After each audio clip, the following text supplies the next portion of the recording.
Well, here's what I have for you in this 5-part series called Moving Forward in 2015. Today I want to talk about fundraising for your center. Every center has to raise funds. That's a given. It's a fact that most of our centers do not get government money. So where do you find this extra money? What steps can you take to move your center beyond its current budget to enable you to do more for your community? Ask yourself this: how do nonprofits get really big? Since 1970, more than 200,000 nonprofits have opened in the United States, but only 144 of them have ever reached $50 million in annual revenue. Most of the members of this elite group got big by doing two things. They raised the bulk of their money from a single type of funder, such as corporations or government. And just as importantly, these nonprofits created professional organizations that were tailored to the needs of their primary funding sources. So think for a minute, what can you do to alter, augment, or add to your existing fundraising program? We know that since no center gets government funding, what can you do to raise your money? Step 1 is to analyze your budget. Discovering how dollars flow within your center can always be difficult.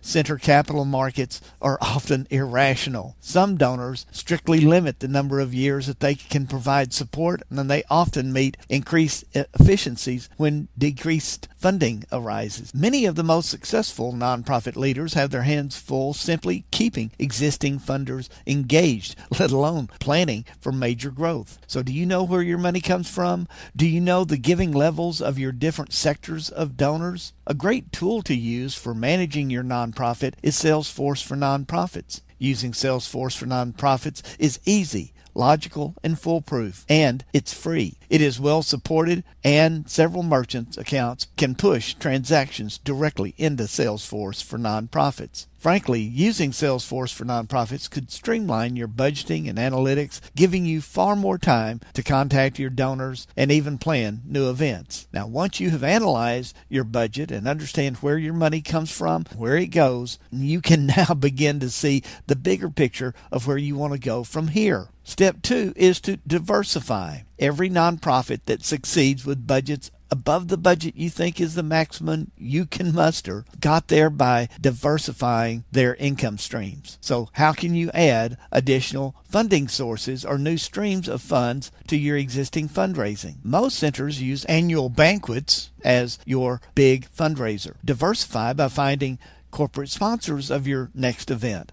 If your event needs to raise $100,000 as an example, find 5 corporate sponsors willing to cover $20,000 each. Now, if the sales of the tickets to the event bring in another $25,000 and you add a silent auction to give you another $20,000, then the event that could have just raised $45,000 could now raise $145,000. Other centers have walks or run type of events, and again, find a corporate sponsor for the run, find a sponsor to cover the t-shirts, find a sponsor to cover the drinks, find a sponsor to cover the promotion on radio or television. This way, your funding increases dramatically above just what the walkers could raise for you. Think of your other fundraisers, such things as golf tournaments, community events, having a special speaker come in and have a formal speaking event. When corporate money dries up, why not try to replace it with foundation grants? And isn't having a wide array of funding sources a good way to mitigate the risk of losing any single source of money? Now, the next question you have to ask yourself is, where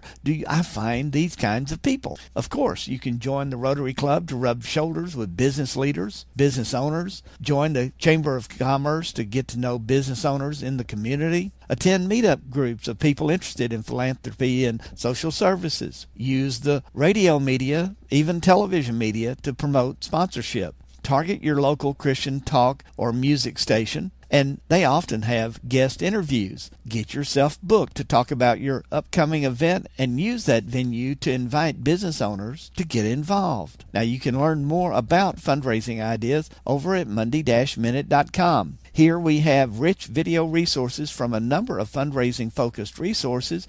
You can get to these and check them out by simply joining Monday-Minute.com today for only $9.95 a year. Now, go raise more money in 2015, add new funding sources to your existing events, begin cultivating corporate sponsors, and keep up the good work you're doing. You are making a difference, and the other side just can't stand it. Thanks for listening to the Monday Minute.